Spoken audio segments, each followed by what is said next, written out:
Juga Allah berfirman dalam surah Al-Baqarah 155 sampai 157. A'udzu billahi minasyaitonir rajim wa lanabluwannakum bisyai'in minal khawfi wal ju'i wa naqsin minal amwali wal anfusi wath thamarat wa basyiris sabirin alladziina idza asabathum musibatun qalu inna lillahi wa inna ilaihi raji'un ulaika 'alaihim shalawatun min rabbihim wa rahmah wa ulaika humul muhtadun. Dan sungguh kami pasti akan memberikan cobaan kepada kalian semua dengan sedikit ketakutan, kekhawatiran, kelaparan, kekurangan harta dan jiwa dan buah-buahan, dan beritakanlah berita gembira kepada orang-orang yang sabar, yaitu orang-orang yang apabila ditimpa musibah mereka mengucapkan kami milik Allah dan kami akan kembali kepada Allah. Mereka itulah yang akan mendapatkan keberkahan yang sempurna dan rahmat dari pencipta atau Rabb mereka, dan mereka itulah orang-orang yang mendapat petunjuk. Kemudian juga dalam Asy-Syu'ara atau Asy-Syura, surah Asy-Syura ayat 43. A'udzu billahi minasyaitonir rajim wa laman sabara wa ghafara inna dzalika lamin azmil umur. Tetapi orang yang bersabar dan memaafkan sungguhnya perbuatan demikian itu termasuk hal-hal yang diutamakan. Jadi di sini disebutkan tentang keutamaan sabar ya. Dan kadang-kadang subhanallah cobaan itu kalau kita ambil hikmahnya, kita akan betul-betul tahu kalau itu rasa sayang kasih sayangnya Allah. Jadi ada hadis yang berbunyi Inna Allah idza ahabba 'abdan ibtalah. Allah kalau cinta seorang hamba justru Allah mengujinya. Jadi ternyata ujian itu teman-teman sekalian yang datang itu seperti memangkas sisa umur kita dalam ketaatan. Ya. Karena kalau lagi sakit misalnya, biasa ke diskotik temannya ajak, dia nggak mau lagi pergi. Seperti dipangkas dia harus dalam keadaan itu tidak berbuat dosa dalam beberapa hari. Gitu kan? Dan juga dia sebenarnya sedang dibersihkan dosanya, sedang ditinggikan derajatnya, sedang banyak yang terjadi ya, yang Allah SWT berikan. Ada satu syekh di Riyadh terjadi kisah nyata di Saudi ini, dia seringkali datangi rumah sakit, kunjungin rumah sakit. Ada satu anak muda itu kakinya digip semuanya sudah mungkin 2 tahun dibuka-buka gitu kan. Jadi dia sakit itu. Terus syekh ini tanya, kata Pak dokter ini yang pasien paling kesian ini, paling lama orang ini, gitu kan. Jadi sudah berapa kali pernah dibuka, ternyata masih butuh, dianu lagi segala macam. Maka dia bilang, syekhnya bilang, saya waktu datang, saya coba memilih kalimat yang paling tepat supaya dia mau sabar gitu. Begitu saya datang, saudaraku bersabarlah. Dia bilang, syekh jangan bilang sabar. Bilang saja, ya bersyukurlah kamu karena dapat cobaan ini. Kata syekh, kenapa kau malah bilang begitu? Kok bisa kamu pasien paling lama sini sampai 2 tahun kaki kamu nggak bisa bergerak, dan kamu bilang bersabar? Dia bilang, syekh demi Allah, saya dulu 2 tahun lalu sebelum kejadian ini, saya adalah orang yang paling jauh dari agama. Tiap hari kerja saya foya-foya, pokoknya banyak buat dosa dah. Saya ini kejadiannya 2 tahun lalu tabrakan sampai kaki saya patah, gitu kan? Dan setelah saya masuk rumah sakit, pekan-pekan pertama memang saya sedih, saya sumpah, saya segala macam. Tapi lama-lama saya hanya jadi berpikir karena tidak ada kegiatan dan saya tidak bisa bergerak. Saya lihat Al-Quran, saya baca Al-Quran dan tahu syekh, selama 2 tahun ini saya di sini, kaki saya begini, saya jadi hafal Quran 30 juz. Jadi saya bersyukur justru saya dapat musibah ini. Jadi kadang-kadang subhanallah memang cobaan kalau datang itu memberikan kepada orang sesuatu yang dia mesti ambil hikmah dari situ ya. Tidak selamanya harus sangka buruk dengan sang pencipta Allah SWT. Jadi Allah SWT memberikan yang terbaik. Kemudian surah Al-Baqarah 153 juga berbunyi, A'udzubillahi minasyaitonir rajim, ya ayyuhalladzina amanu ista'inu bis-sabri was-shalah innallaha ma'as-sabirin. Hai orang-orang beriman, jadikanlah sabar dan salat sebagai penolongmu. Sesungguhnya Allah beserta orang-orang yang sabar. Rasulullah SAW bersabda, was-sabru diya, sabar itu adalah cahaya kehidupan. Hadis Muslim nomor 223. Urusan seorang mukmin itu sungguh menakjubkan karena setiap urusannya selalu baik, dan hal ini tidak didapatkan kecuali bagi seseorang orang mukmin. Jika ia dikaruniai kelapangan maka ia bersyukur, dan ini syukur lebih baik baginya, dan jika dia ditimpa suatu penderitaan maka dia bersabar, dan ini lebih baik baginya. Juga diriwayatkan dari Anas radhiyallahu anhu, ia berkata, aku mendengarkan Rasulullah SAW bersabda, sesungguhnya Allah yang Maha Suci dan Maha Mulia berfirman, jika aku memberi cobaan kepada hambaku dengan mengambil 2 kecintaannya, lalu ia bersabar, maka aku gantikan keduanya dengan surga. Yang beliau maksud adalah kedua kecintaan adalah kedua matanya.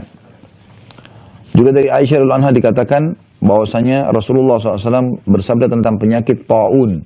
Dan ta'un adalah penyakit yang kalau kena ke badan bisa rusak kulitnya dan bisa jatuh ya, anggota tubuhnya itu bisa jadi berjatuhan ya. Ini penyakit yang berbahaya sekali, dan taun ini tentu rahmat bagi orang beriman ya. Kalau orang beriman yang kena taun, dia mati, maka dia bisa mati syahid.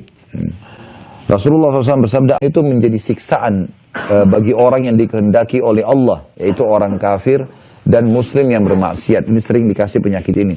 Lalu Allah menjadikannya sebagai rahmat bagi orang-orang beriman. Maka tidaklah seorang hamba mukmin tertimpa taun, lalu ia tidak keluar dari negerinya. Karena kita kalau dari kena penyakit taun, tidak boleh keluar dari lokasi kita. Karena dia bisa menular. Ya.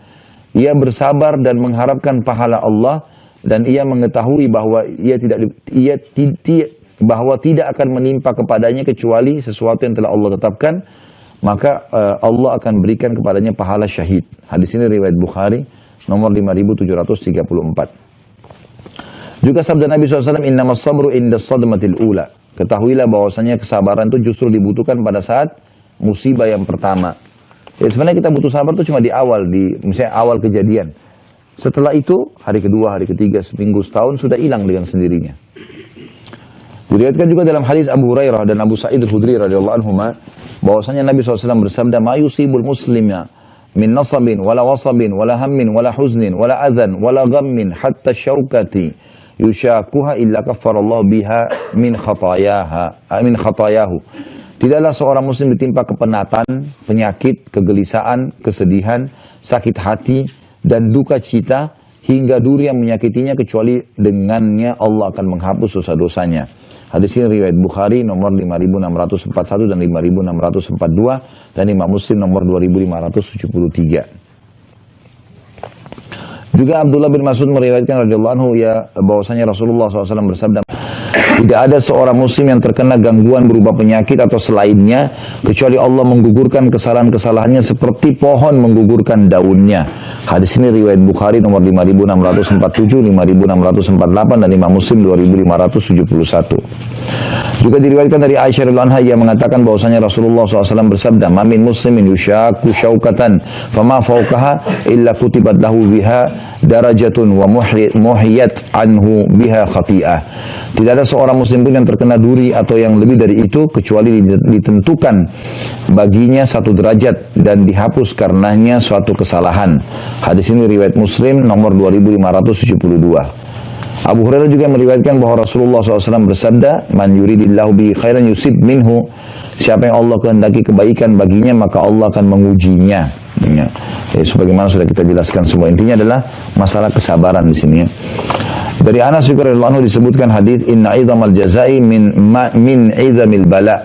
Wa inna Allah idza ahabba qauman ibtalahum faman radiya falahu ridha wa man sakhita falahu sakht. Sesungguhnya balasan yang agung itu akan didapat karena ujian yang berat, dan sesungguhnya Allah apabila mencintai satu kaum maka dia akan menguji mereka. Barang siapa yang ridho terhadap ujian itu maka Allah pun ridho kepadanya, dan barang siapa yang marah karenanya maka Allah pun murka kepadanya.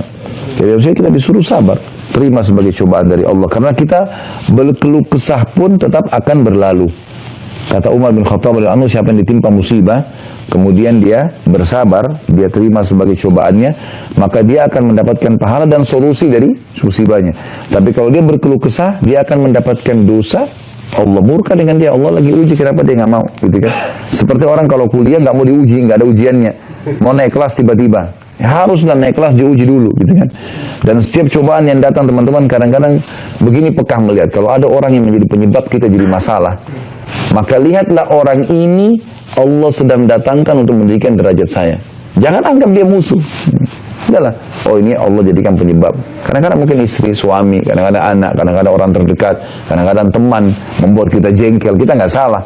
Maka yakinlah teman-teman, ini datang sebenarnya orang-orang ini untuk ini Allah jadikan mereka penyebab kita saja untuk mendapatkan derajat yang tinggi. Jadi jangan semuanya kita keluh kesahkan, ambil hikmahnya dari situ.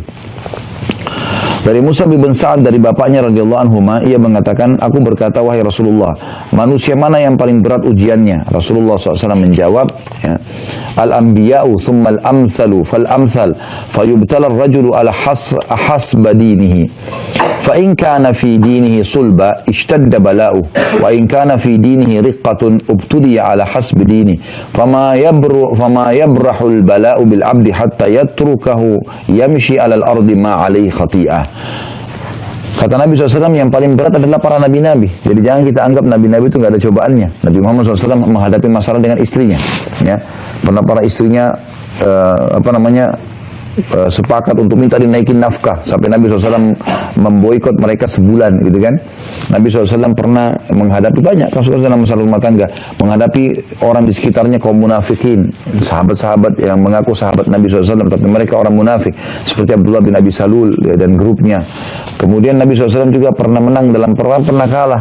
Nabi SAW sakit, sampai Nabi pernah sakit demam, teman-teman sekalian. Kata seorang sahabat, saya lupa namanya, dia nyentuh badan Nabi, dia mengatakan, saya temukan badan Nabi seperti api. Lalu saya mengatakan, ya Rasulullah, Anda panas sekali. Kata Nabi SAW, sesungguhnya aku diuji 2 kali lipat dari apa yang diujikan kepada kalian. Ya. Sampai sahabatnya mengatakan, ya Rasulullah, berarti Anda juga dapat 2 kali lipat pahala. Kata Nabi SAW, iya, juga mendapatkan 2 kali lipat pahala, gitu.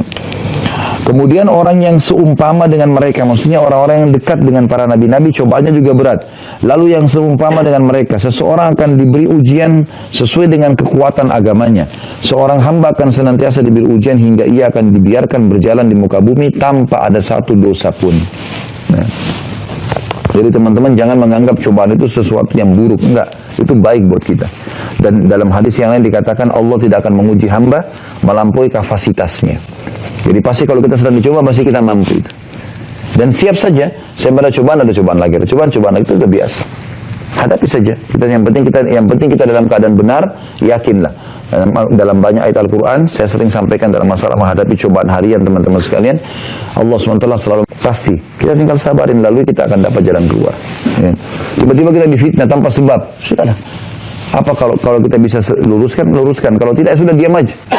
Kita cuma berusaha sabar, terima. Tapi sambil kita luruskan kalau memang ada kesempatan, momennya tepat. Tapi nggak usah menyita waktu yang luar biasa untuk mengurus itu. Gitu kan? Allah punya cara, nanti akan membalikan keadaan supaya kita yang diberikan oleh Allah penjelasan. Oh, kalau ini orang ini benar, tidak akan salah. Dan banyak kasus terjadi masalah itu. Banyak. Musa alaihissalam berapa kali difitnah oleh kaumnya dan Allah selamatkan. Ibrahim alaihissalam, Nabi Muhammad SAW, banyak sekali ya, kisah dalam masalah itu. Jadi memang kalau kita beriman maka akan cobaan. Tapi jangan dianggap cobaan ini teman-teman berarti kita akan dirusak secara fisik segala macam. Bukan itu yang dimaksud. Tapi cobaan ini artinya dia akan lalui hal-hal yang memang dia harus butuh kesabaran setiap harinya. Ya. Baik itu dari pasangannya. Kita tahu Nabi Nuh alaihissalam, istrinya 950 tahun didakwai nggak mau masuk Islam, nggak mau beriman, gitu kan. Umar bin Khattab radhiyallahu anhu pernah waktu ada seorang sahabat mau berkeluh kesah dengan beliau karena istrinya ngangkat suaranya, kemudian datang ke rumah Umar, ternyata istri Umar juga begitu. Ya. Maka dia pulang. Lalu kata Nabi lalu kata Umar tahu orang itu datang, Umar kejar dia. Kenapa? Kenapa kau pulang? Kenapa nggak sampaikan keluh kesahmu? Dia bilang masalah kita sama, Amirul Mukminin. Di rumah saya begitu, sekarang Anda juga hadapi. Kata Umar bin Khattab, dia masak buat saya, dia cuciin baju buat saya, dia lahiran. Bukan di situ. Maka ada cobaan-cobaan yang datang, tapi seseorang sabar hadapi. Dia coba luruskan, dia coba lalui lah, gitu. Tapi kalau orang menganggap teman-teman dia tidak ada cobaan sama sekali, ini berarti seperti orang yang tidak ada iman. Karena memang cobaan pasti akan datang, tapi itu kebaikan buat seseorang muslim.